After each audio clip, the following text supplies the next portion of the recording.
The channel for all the people. No color, no race. Thank you so much. Yo, ladies and gentlemen, this is Abasunkan from the Netherlands. I am a designer and I'm here in Eco Hotel and Suits. Keep watching VOP, the voice of the people. Don't touch that dial. VOP TV. Now, when I first heard VOP, I thought they were talking about me because I'm a voice-over personality. But no, this is Voice of the People TV, and you are riveted forever because this is the place to be. Yo guys, your boy Chella. Shout out to VOP TV. I love you guys. Salut tout le monde, Suspect 95. Là, on est sur VOP TV. On passe un bon temps.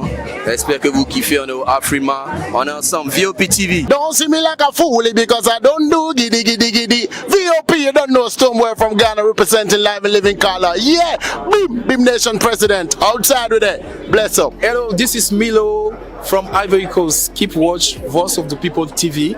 Regardez la voix du peuple, la télévision de la voix du peuple. Que Dieu vous bénisse. À très bientôt. Love you so much. Hi guys, what's up? This is Gaze Baba. I am watching VOP TV. Usually you be told to not touch the dial, but I tell you to touch the dial and increase the volume. Like, keep it locked. It's Afro Gospel. Thank you. Hello, my name is Shego Arunze. You're watching VOP. Don't change the dial. My Joe, fine girl. My Joe, fine babe. Yes, don't touch the dial. This is me, Dr. Adiwala Iba. Keep watching VOPT.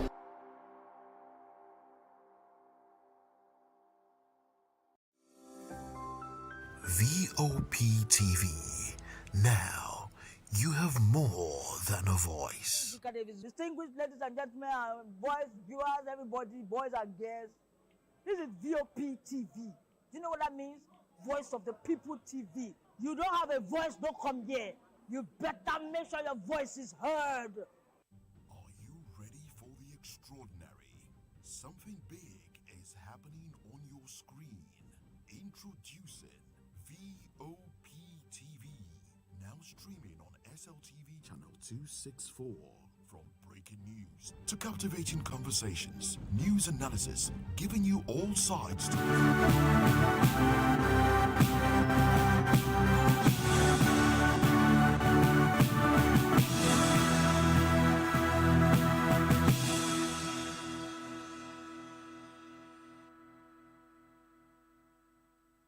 Hello and welcome to the African News and Voice of the People television. I am Chioma Innocent.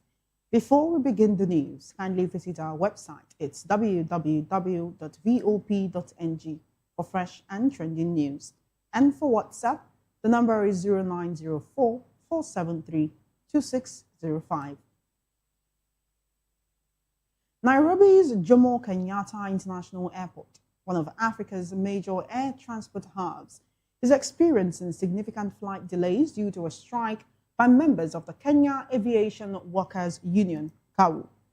The strike, called in protest of unresolved grievances with the Kenya Civil Aviation Authority, KCAA, has led to air traffic control, operational delays affecting departures and arrivals. The KCAA has, however, assured passengers and airline operators that contingency plans are in place to minimize disruptions, while Kenya Airways has advised customers to confirm their flight status before traveling to the airport. The dispute centers on issues including unpaid union dues, unequal treatment of contract workers, and failure to finalize collective bargaining agreements dating back to 2015. Now, this report says a key opposition coalition in South Sudan has rejected elements of a Kenyan-led peace initiative, saying it was developed without adequate consultation with local stakeholders. The South Sudan Opposition Movement Alliance, SOMA, also demanded the release of detained First Vice President Riek Machar. In a letter to Chief Mediator General Lazarus Subeiwo, SOMA Chairman Thomas Cirillo Swaka said the framework contradicts the core principles of the Tumaini Initiative, which aims to stabilize South Sudan and pave the way for elections.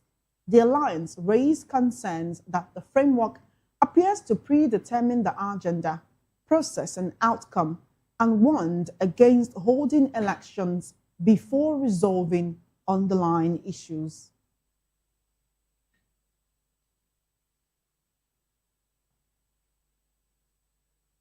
Elsewhere, Tunisian police detained Olfa Hamdi, leader of the Third Republic Party, at the country's main airport on Sunday, according to reports by local media. Hamdi, a vocal critic of President Kais Saied, was arrested shortly after arriving from abroad, where she resides. Hamdi, who is the former CEO of Tunis Air, has repeatedly criticized Saied's role, calling for a transitional government and early presidential elections. Opposition figures describe her arrest as a part of a wider crackdown on dissent amid deepening polarization in Tunisia since Saied assumed sweeping powers in 2021, a move critics denounce as a coup. Saied's government has not commented on the arrest, but he has previously denied accusations of authoritarianism, insisting the law applies to everyone. Moving on, the Trump administration secretly deported 9 people to Cameroon on January 14, despite many having U.S. court protections against such actions. Reports say none of the deportees were from Cameroon and some weren't informed of their destination until they were placed on the Department of Homeland Security flight in handcuffs and chains. The deportations have sparked concerns over the administration's handling of immigration policies, with critics questioning the lack of transparency and potential human rights violations. The Trump administration has not announced any deal with Cameroon to accept deportees from other nations.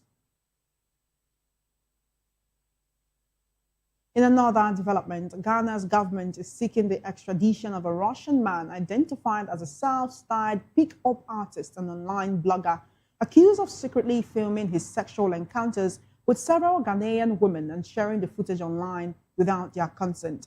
The suspect, believed to be in his 30s, allegedly used a pair of sunglasses fitted with a camera to film some encounters.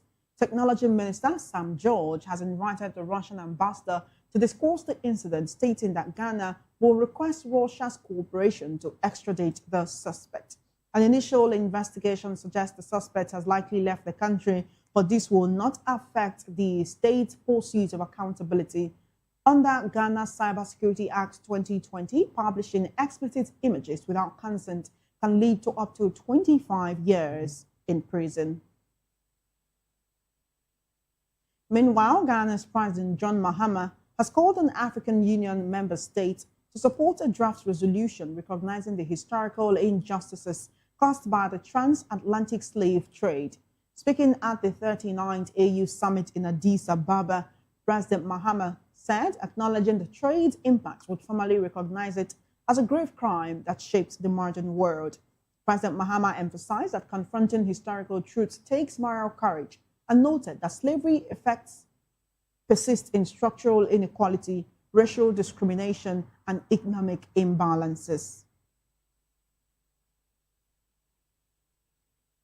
In the meantime, UN Secretary General Antonio Guterres has urged African leaders to push for long-delayed global reform, saying the continent's lack of permanent representation on the UN Security Council is indefensible. Speaking at the African Union Summit, Guterres emphasized that Africa must have a seat at the table when global decisions affecting the continent are made. He also called for urgent action to end conflict in Sudan and the Democratic Republic of Congo, and highlighted the importance of water security amid climate pressures and resource scarcity. Now, Ethiopian Prime Minister Abiy Ahmed has stated that the country has no expansionist intentions and does not seek to threaten its neighbors. In a message ahead of Ramadan, Abiy emphasized Ethiopia's need for access to a maritime outlet and development of Nile waters as essential national priorities. The Prime Minister described Ethiopia's efforts to secure sea access as a vital existential necessity driven by population growth and development needs. He also addressed regional tensions over Nile waters, saying Ethiopia's pursuit of development through water resources does not mean diminishing anyone's share.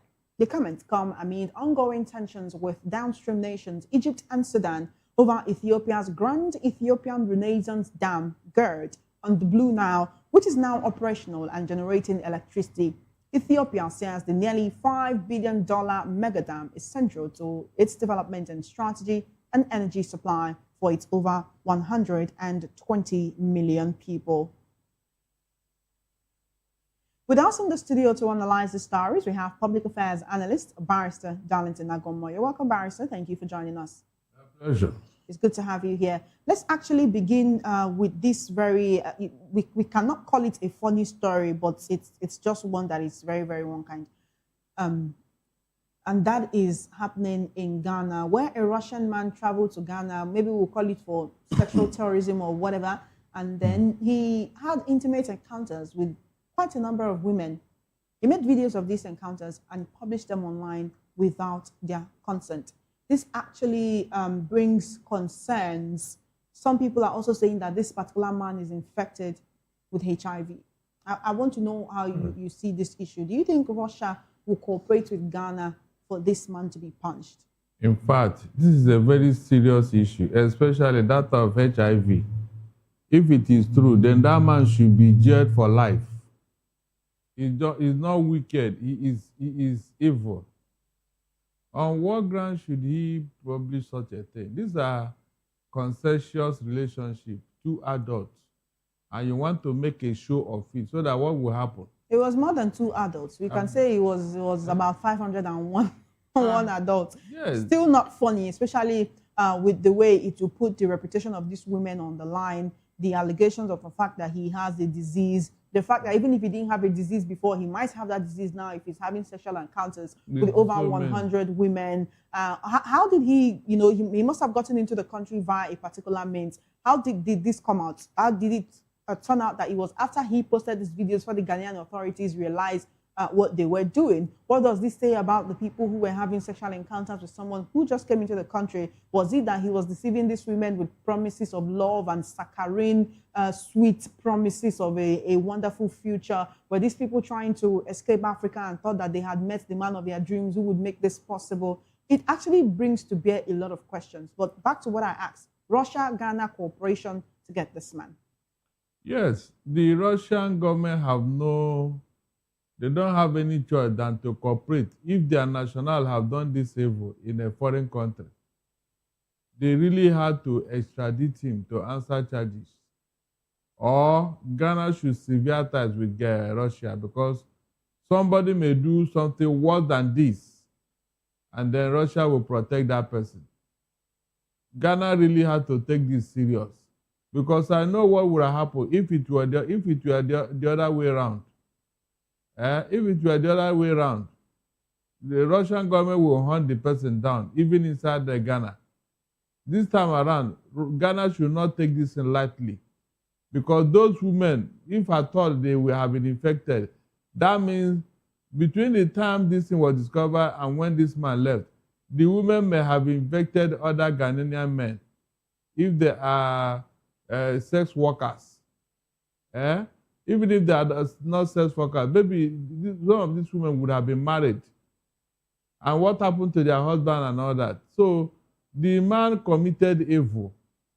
It should be brought to book, especially by posting it online. That means you have disgraced these women for life. A very big disgrace. And I'm sure they did not consent to this. They did not. He should be brought here and be charged to law court, and will pay heavy fine, damages to those women.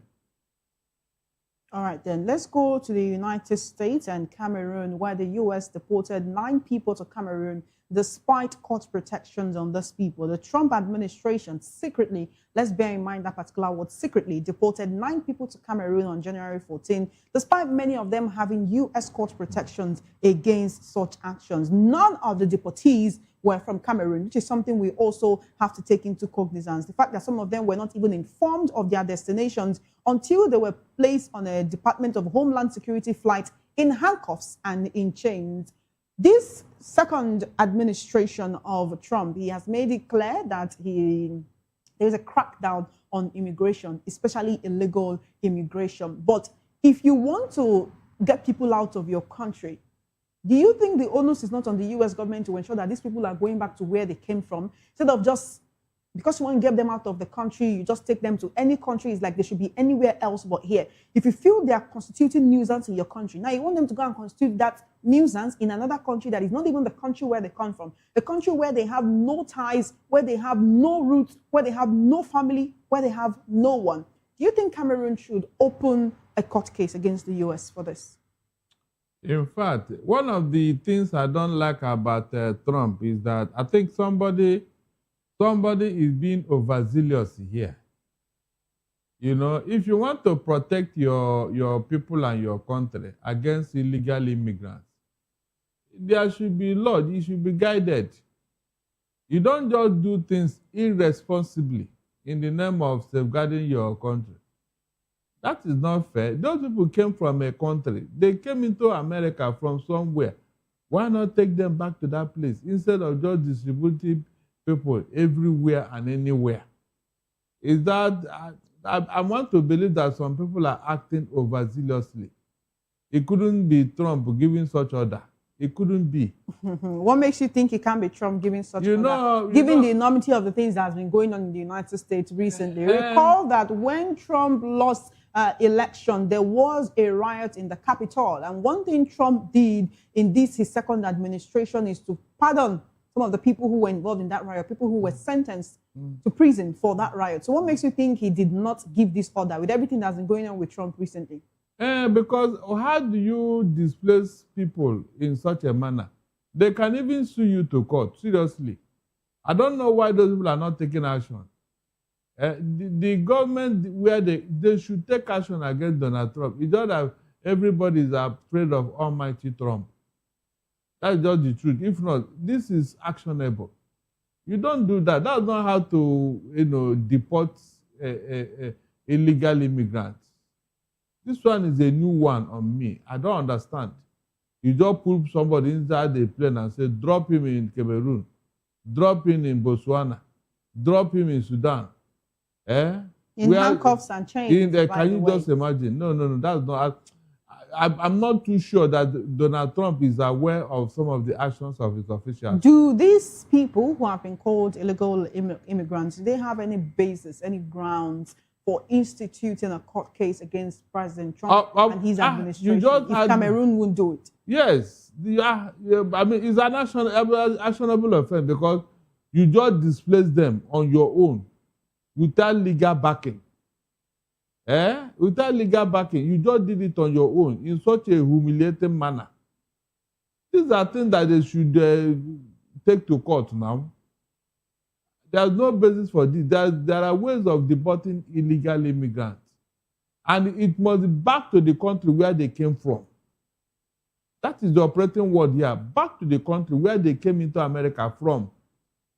Except they took a Cameroonian passport and all that. Maybe in their desperation to leave their country, they use another country's passport.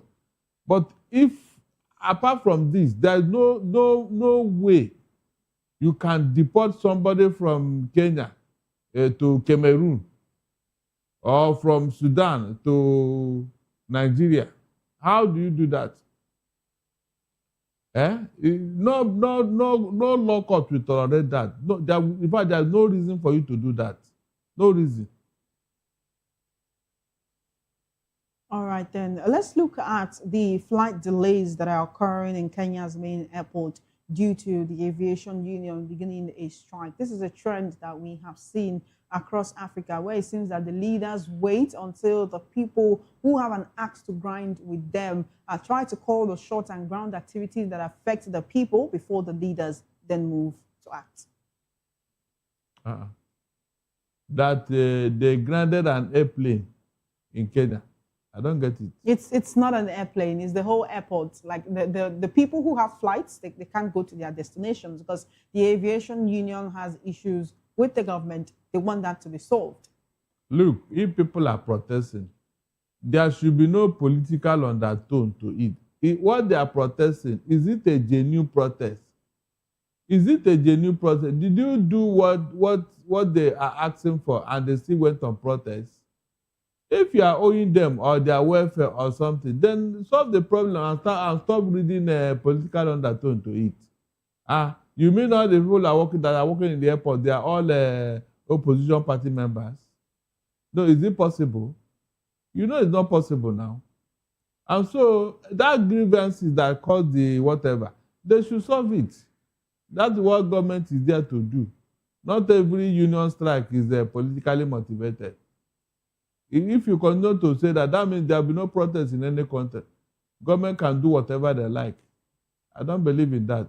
All right, then let's go to still on Kenya. They want to lead a peace plan, a peace initiative in order to end the war in South Sudan. But the South Sudanese opposition have rejected this Kenya-led peace plan. They say they are not in support of this. They say it was developed without adequate consultation with local stakeholders. That is the plan. The South Sudan Opposition Movement Alliance, that's SOMA, demanded the release of detained First Vice President Riek Machar. They actually wrote a letter and they are saying that they don't want this peace plan by Kenya. But the question is this: the war has dragged on for so long. One would think that any iota of peace, that anything that even remotely looks like it will stop the war would actually be embraced by the warring sides. What do you think the opposition is denying Kenya that opportunity to lead a peace pact? I think the government of Sudan have already won this war because life has returned to the capital, Juba. The last time I checked, you know, the government is winning the war. The ROSF, they are in their dying days. The fire is no longer there. So the government have already taken charge. I don't see any other peace whatever. There is no need for settle. You want to settle between a rebel group and government. I mean, how does it sound? The RSF are a rebel group.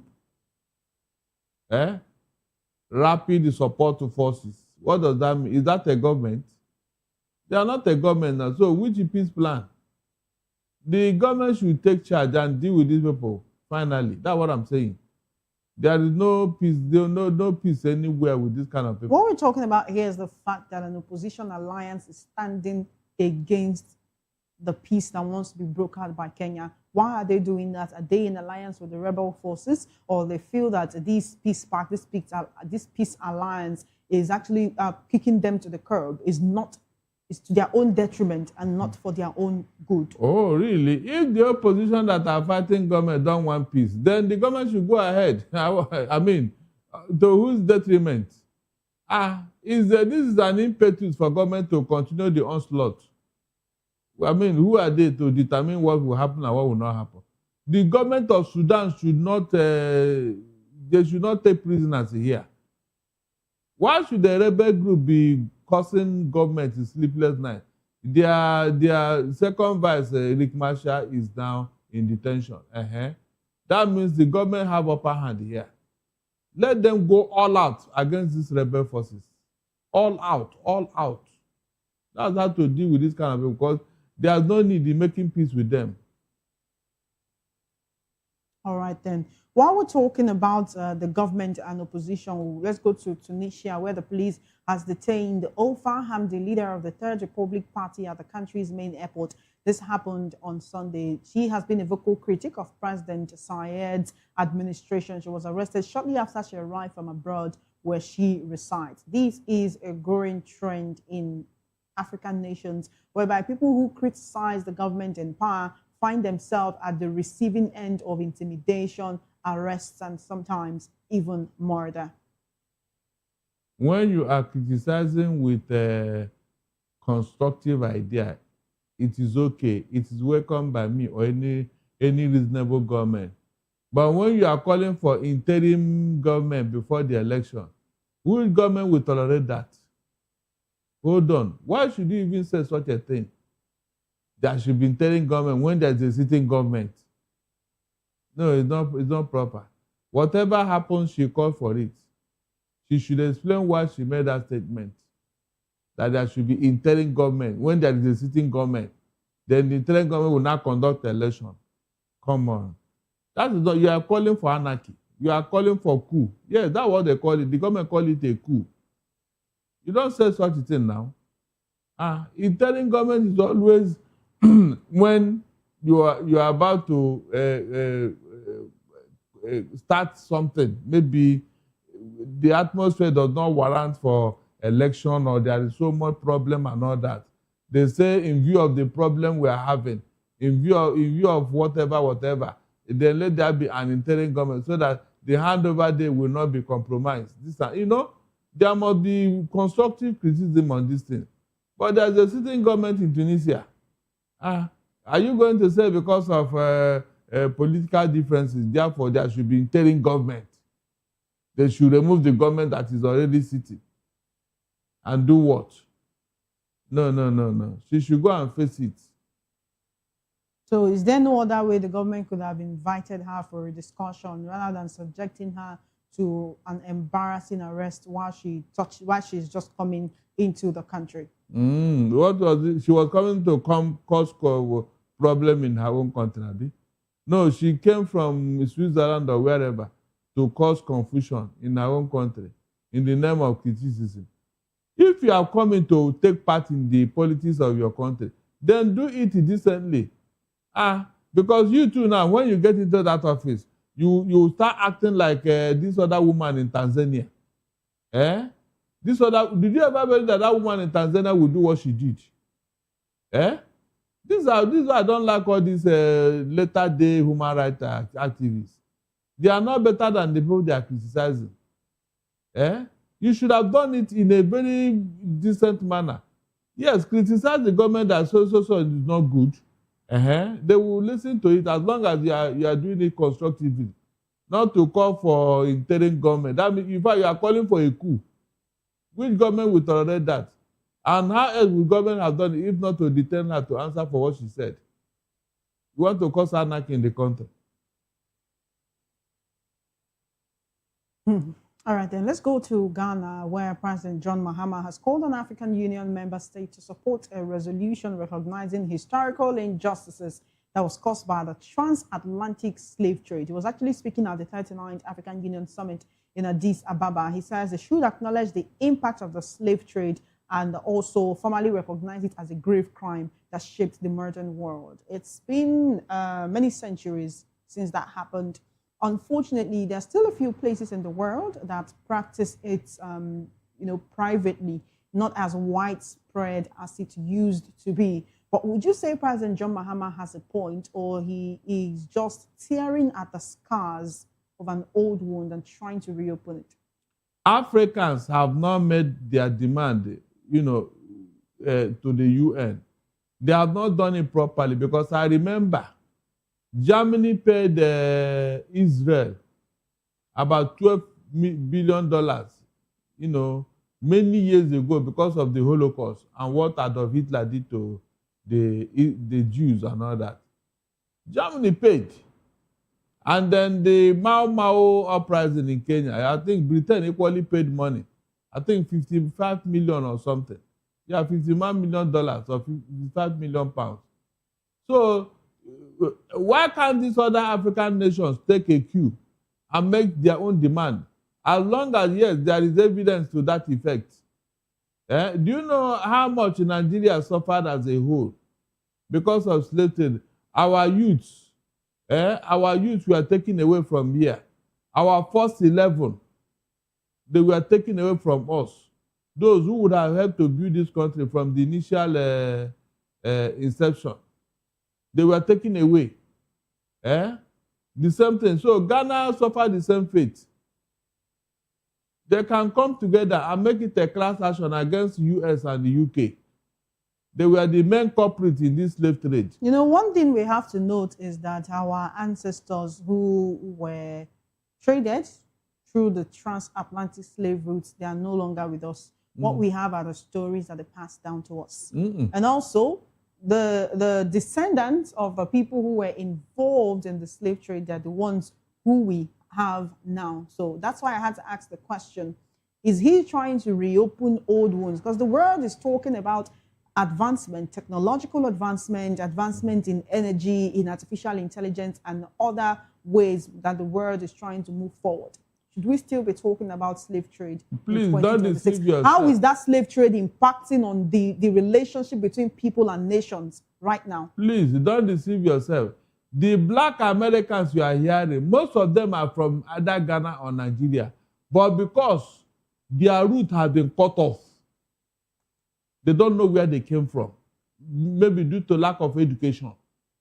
It was only, if not that Alex Haley had to trace his roots. You know that famous book, Roots. And they now discover he came from, I think, Guinea or so.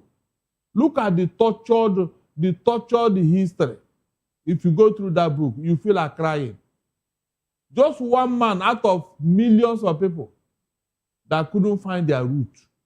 So the black Americans you are hearing today, most of them are from here. But because there is nobody to tell them their root, due to lack of education, no literature, no documents, no address, nothing. You know, they make sure that they don't send them to school so that they will not know their history. And that was what happened. They just settled there as black Americans with no roots. In 1840, something happened in Boston. The government of Boston, that's the US, now say, look, we want to send you back to where you came from and then give you your freedom. As long as you are going to go back there, we are going to give you your freedom and all that. Because the white men discovered that these blacks are growing in number. They are multiplying. They are even raping their women and all that, beating the oga, because they are becoming bold. So the white man was afraid that if they don't remove these guys here, they will overrun them one day. That was the main aim, 1840. Some of them agree, some say, no, we will die here. Our forefathers died there. We are going to die here. We have contributed a lot. We are not going anywhere. They stayed back. And those who agreed, we are now resettled in Sierra Leone and Liberia. That was why Liberia had to be the first African country to have independence in 1847. In 1847, 7 years after that this thing. So they cannot come and tell us that, because if it were the other way around, they will demand our blood as compensation. Because those guys built America. Like, for example, 200 slaves were working day and night to build the Capitol Hill. 200 slaves, day and night, to build the Capitol Hill without any compensation, no salary, nothing. They were just put there to be carrying whatever. Carrying bricks, carrying iron, carrying, you know. So basically, you expect affected African countries to come together and institute a class action according to what Ghanaian President John Mahama has suggested. Exactly. It's our right now to demand. What do you think has been holding them from doing this recently? Because would you say it's because they have diplomatic ties with most of these countries? No, it has nothing to do with diplomatic ties. So, the UN is there for you to make your demand or your grievances known. It's just that they have not agreed in principle. Like now, this US now in Nigeria trying to help us solve our insecurity problem. Will you now go behind them and say you are looking for reparation because of slave trade? No, tell me, does it make sense? They will just leave you and say, okay, you can continue to kill yourself. They will pack their bags and go. So these are the things. They have one thing or the other that they are holding on to us. Because we don't have leaders in Africa. We don't. If we have leaders in Africa, some of these things would have been taken care of. And like I told you, our first level in leadership, they are no longer around. I'm telling you. These latter-day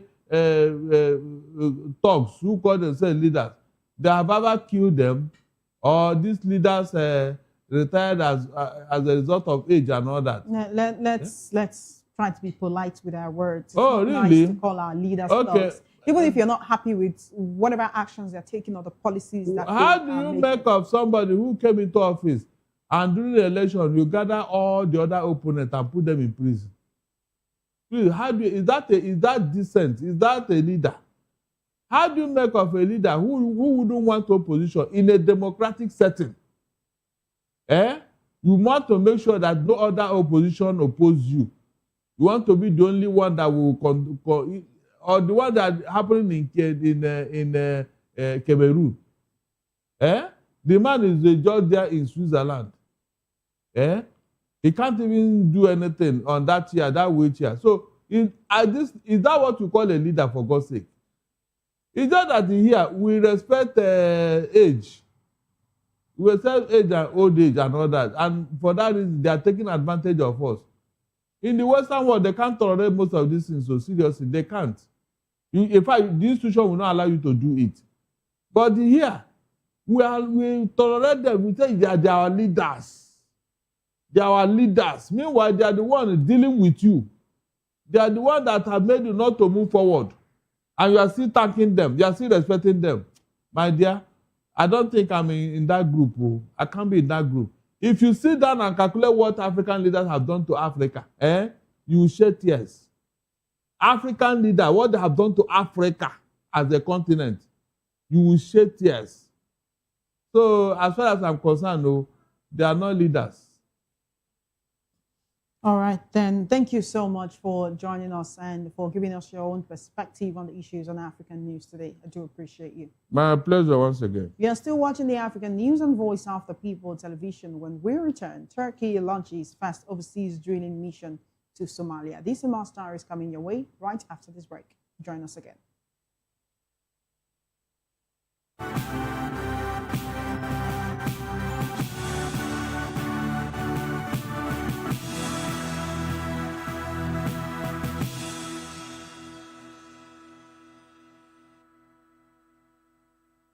In a world where truth is the ultimate power and opinions scream the loudest, it's time to wade through the noise.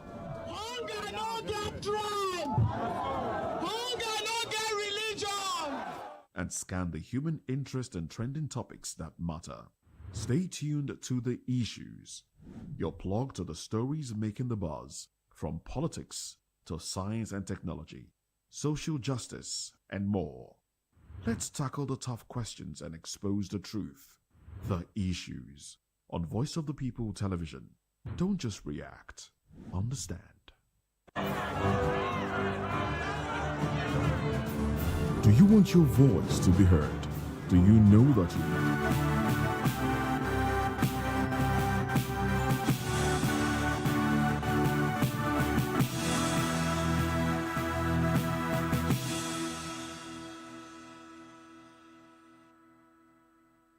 Welcome back. A drone strike by Sudan's Rapid Support Forces, RSF, killed 3 people and wounded 7 others at Al Mazmoun Hospital in Semna State late Sunday, according to the Sudan Doctors Network. The medical group says the RSF targeted the hospital, injuring a medical staffer and violating international laws that prohibit attacks on medical centers and health workers. The incident deepens civilian suffering and deprives residents of medical care, according to the network, holding RSF leadership responsible for targeting the hospital. The RSF has not commented on the incident despite accusations of targeting civilian facilities. Cyclone Gazani has left at least 59 people dead, 15 missing and 804 injured in Madagascar, with over 423,986 people affected by the disaster. The cyclone, which had sustained winds of 185 kilometers per hour and gusts up to 270 kilometers per hour, displaced 16,428 people and is expected to make a second landfall in southwestern Madagascar on Monday. Gazani struck just 10 days after Tropical Cyclone Faitia killed 14 people and displaced over 31,000. Authorities have placed Ampani district on red alert, forecasting winds of 65 kilometers per hour. The cyclone previously caused heavy winds and waves of up to 10 meters in southern Mozambique. Turkey's deep-sea drilling vessel, Kagri Bay, has set sail for Somalia, marking the country's first offshore exploration mission outside its maritime zone. Energy Minister Alparslan Bayraktar described the move as a historic moment in Turkey's oil and gas exploration efforts. The vessel is expected to reach Somalia in about 45 days and begin drilling at the Kurad-1 well in April. Kagri Bay will be escorted by 3 Turkish naval warships.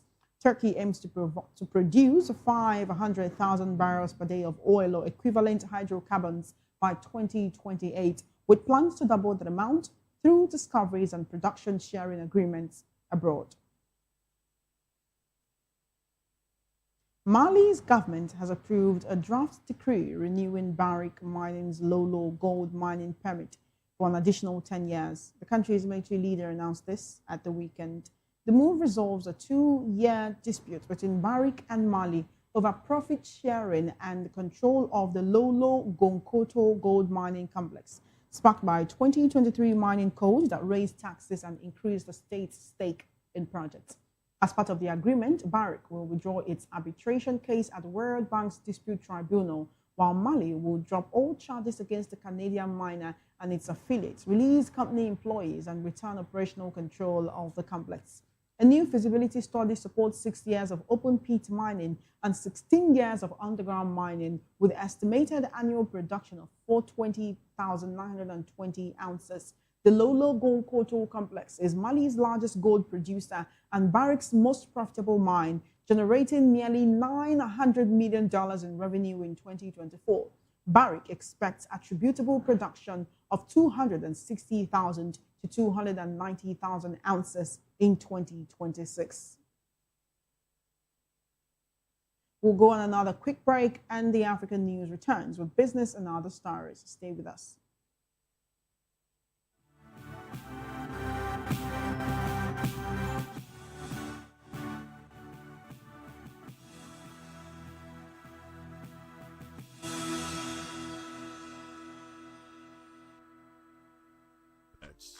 Awards, the razzmatazz, music, fashion, interviews, and more. Spotlight on Voice of the People Television. Let's feed you with all the juicy stories in the global entertainment space, bringing you the glitz and glamour as it is hot.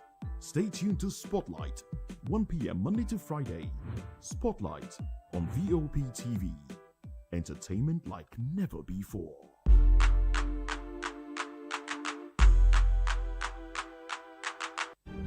In a world where power shifts with every headlines, news breaks and events happens, we bring you unbiased and explicit information on politics, economy, and state of the nation.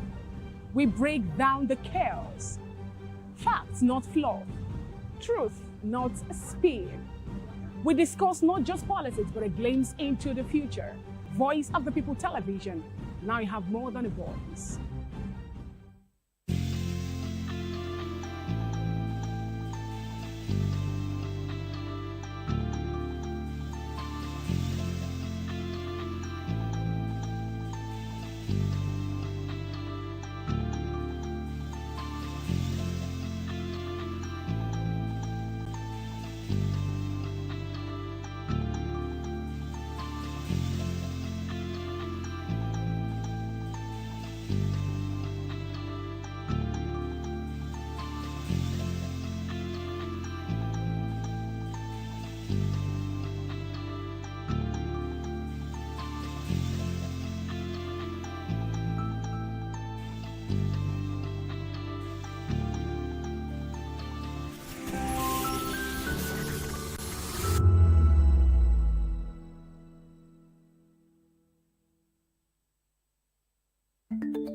Africa is on the move, a continent of rising voices, untold stories, and powerful transformations. From the streets of Lagos to the heart of Nairobi, from the mines of Congo to the tech labs of Cape Town, the African story is being written every day. Bold, dynamic, unstoppable. This is African News on Voice of the People Television. We don't just bring you the news. We analyze and bring you Africa's heartbeat, the politics that shapes our nations, the economies that drives our future, the cultures.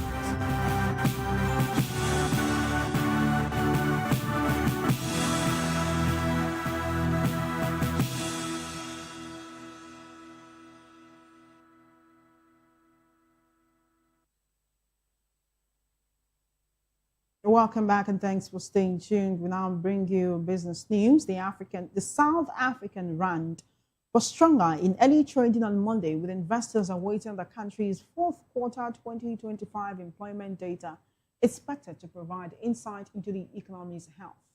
At 7:15 GMT, the rand traded at 15.93 against the dollar, about 0.2% firmer than its previous close. Analysts are projecting that the unemployment rate will ease slightly from 31.9% recorded in the third quarter. Now to sports. The Confederation of African Football, CAF, says it has launched a full investigation into what it called unacceptable incidents that marred the CAF Champions League match between Egyptian giant Al Ahly and Moroccan side Asfar in Cairo on Sunday. You may recall that the Sunday match was marred by crowd disturbances, including the throwing of projectiles onto the pitch, which disrupted the match and endangered players and officials. In the statement, CAF expressed its strong condemnation of the incident, emphasizing that such behavior would not be tolerated. The football governing body said it has referred the matter to its disciplinary board, which will conduct a thorough investigation to identify those responsible, and in that appropriate action will be taken against individuals or groups proven to be involved in the incidents.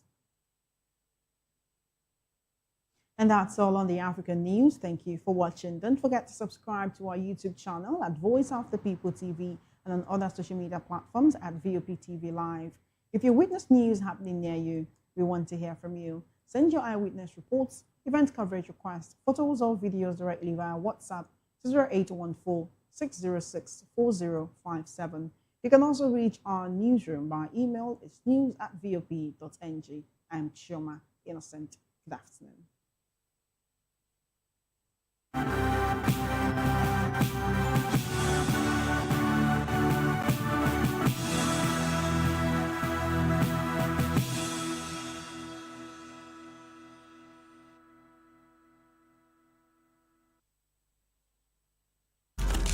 In a world where power shifts with every headline. In a nation full of questions. In a world filled with noise, the truth needs the voice. The policies that shapes our world and the economy that determines our future. Every hour, every day, the grapevine keeps buzzing. And together, we are committed to telling the stories that shape our world, because your voice is our focus. Don't forget, our voice matters the most. Let us come together and share our concerns.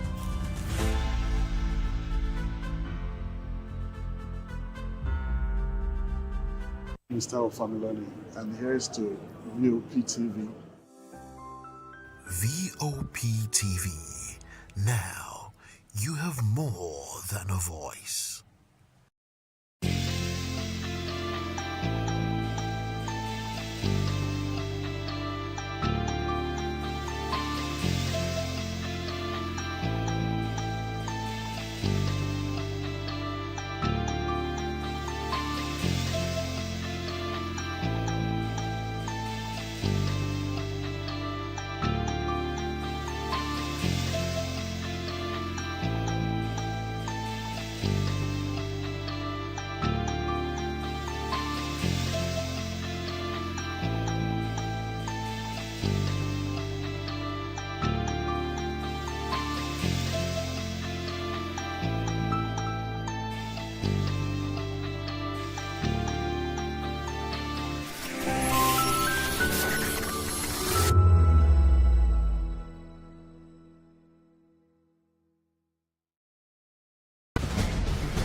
Join us as we drive into the world of politics through insightful interviews with prominent political figures, both serving and former governors, ministers, senators, legislators, party chieftains, activists, and analysts. Get first-hand information into the decision-making processes that affect our daily lives. Highly engaging one-hour program that brings political discourse into focus. I am Chukwuma Okoro. Political Lens, Monday through Friday, 6 to 7 p.m. Join us. When I first heard VOP, I thought they were talking about me because I'm a voiceover personality. But no, this is Voice of the People TV, and you are riveted forever because this is the place to be. You guys, your boy Chela. Shout out to VOP TV. I love you guys. Salut tout le monde, Suspect 95, là on est sur VOP TV, on passe un bon temps, j'espère que vous kiffez, on est au Afrima, on est ensemble, VOP TV. Don't see me like a fool because I don't do giddy giddy giddy. VOP, you don't know Stoneware from Ghana representing live and living color. Yeah, Bim Nation President, outside with it. Bless up. Hello, this is Milo from Ivory Coast. Keep watch Voice of the People TV. Regardez la voix du peuple, la télévision de la voix du peuple. Que Dieu vous bénisse. À très bientôt. Love you so much. Hi guys, what's up? This is Gaze Baba, and you're watching VOP TV. Usually you be told to not touch the dial, but I tell you to touch the dial and increase the volume. Like, keep it locked. It's Afro Gospel. Thank you. Hello, my name is Shego Arunze. You're watching VOP. Don't change the dial. My Joe, fine girl. My Joe, fine babe. Only are you, but on the Fuji was. Yes, don't touch the dial. This is me, Dr. Adiwala Iba. Keep watching VOPT.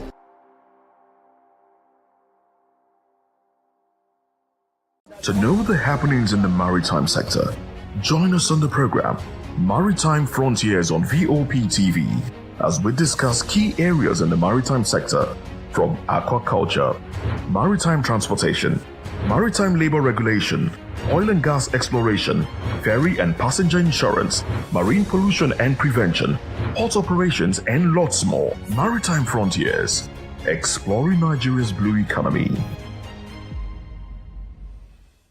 Welcome to the locker room, the home of football talk that matters.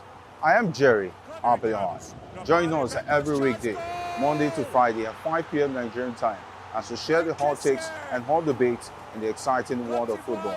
And joining me are the usual suspects, Ikechukwu and Mayowa, as we break down all the hot takes and everything that's happening in the football. Don't just watch football, live it with us. Catch us on the locker room and Voice of the People television at 5 p.m. Nigerian time. And like I always say, if not 20 minutes off, please just go. And it's Hakim Ziyech, who puts the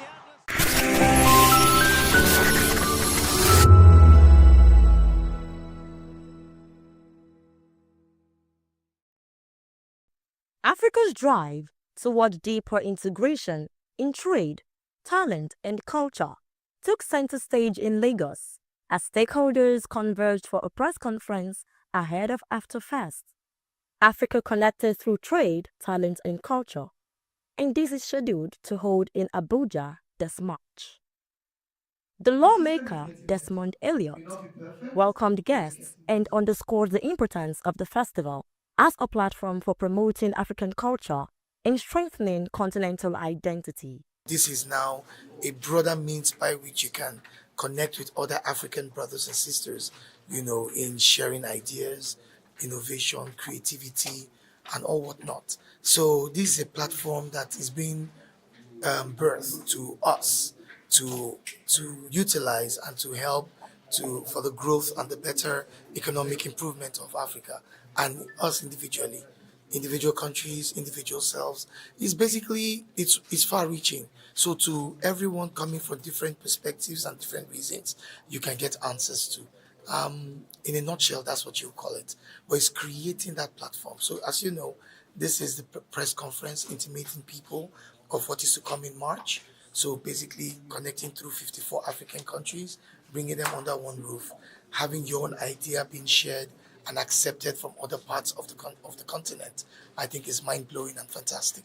Project's lead, engineer Mandy, presented the vision of AfterFest as an Africa for Africa initiative designed to solve ecosystem challenges by connecting business, innovation, talent, and culture.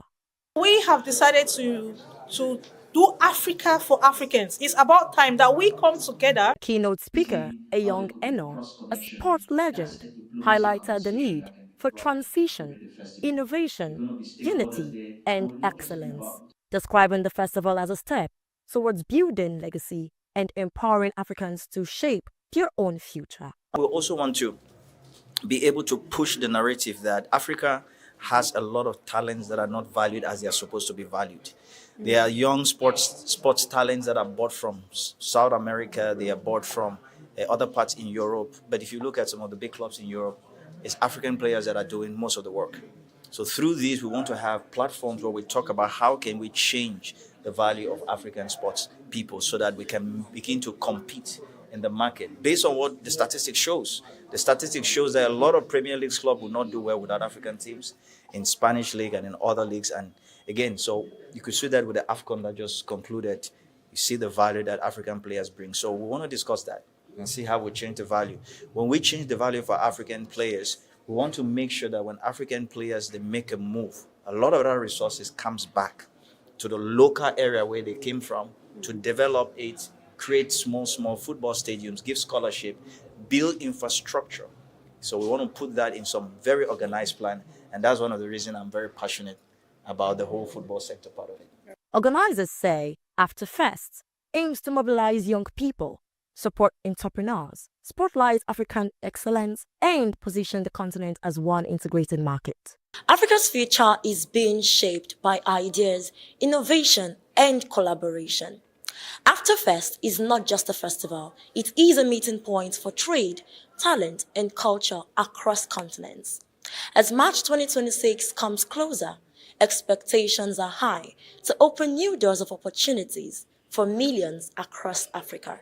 From Lagos, I am Praise Peters, reporting for Voice of the People Television. In a world where power shapes with every headline. In a nation full of questions. In a world filled with noise, the truth needs a voice. The policies that shapes our world and the economy that determines our future. Every hour, every day, the grapevine keeps buzzing. And together, we are committed to telling the stories that shape our world because your voice is our focus. Don't forget, our voice matters the most. Let us come together and share our concerns.